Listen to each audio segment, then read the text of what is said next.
starting next Sunday, July 12th, we will post our complete online service right here on Facebook and YouTube at 9 a.m., and then we will meet outside on the fields here behind Seashore School for a 10:30 live service out there on the grass. Now, I know you're excited. I can hear it right now. Some of you are like, woo, you're cheering in your house. You can't wait. I can think of some of the people on the worship team, some of the different people, even some of our board members and church leadership were excited. But there are others in our leadership, a lot of others in the church that I know already won't be able to make those services because they're high risk, because they're concerned about those risks or passing this on to other people. And quite honestly, they're waiting to see how things play out. And so let me give you a few words of instruction to make sure you understand what we're going to be doing. Both services will have the same worship and sermon. So if you're not able to come out at 10:30, if you're watching this and you're like, oh no, what's going to happen because I don't want to miss the message, myself or Pastor Tim, we will actually still do what we're doing. We will come in during the midweek. We will record worship. We will record the sermon. And it will still be available every week. And then the same worship and same message will be preached on Sunday morning at 10:30 outside on the grass. If we ever have bad weather, we can still have church online. That's one of the other reasons we're doing that. Here's something that's important for you to know. We are asking everyone, whether you agree or not, to please wear a mask to the outside church service.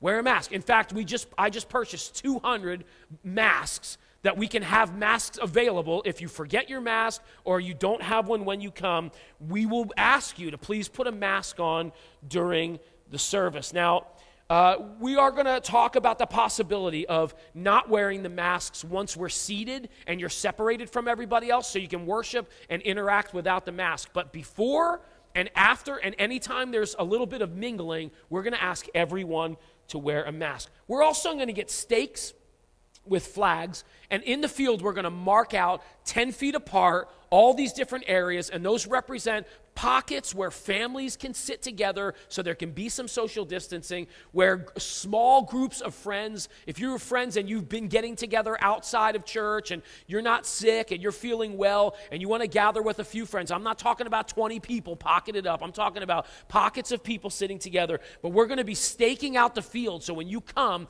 you'll see different spots where we want you to sit with your blanket or your beach chair, and we want you to be safe. Also, we're not going to be providing nursery or preschool or kids classes yet, and the service will last about an hour to an hour and 15 minutes, and then we will all go home.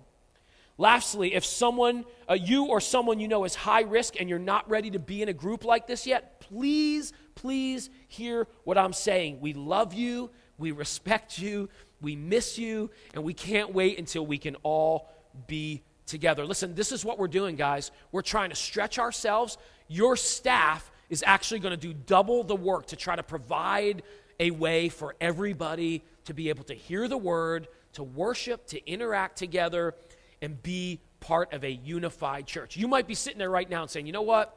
I don't want to go because I think wearing a mask outside is stupid. I don't wear a mask at the beach. I don't wear a mask when I'm walking. And to that, I would say, please consider everything I just spent 40 minutes talking about, that we might slow our pace down so that more people would feel comfortable. You might be hearing this say, listen, and this is like me, I have no problem hugging people, shaking hands, I wash my hands, I'm careful, hugging, high five, whatever it is, I'm comfortable with that, but I'm asking that I'm going to try to back it down a little bit, and I'm not going to stay away. Instead, I'm going to be sensitive that there might be other people that want to come that still might be a little afraid to get close, and we want to slow our pace down so that more people can come out and be together. Listen, guys, I say this on behalf of the pastoral staff and all of the leadership. We cannot wait until we can all be together the way it was before. And I don't know how long that's going to be or when it will be, but I can't wait for that to happen, and I really believe it will happen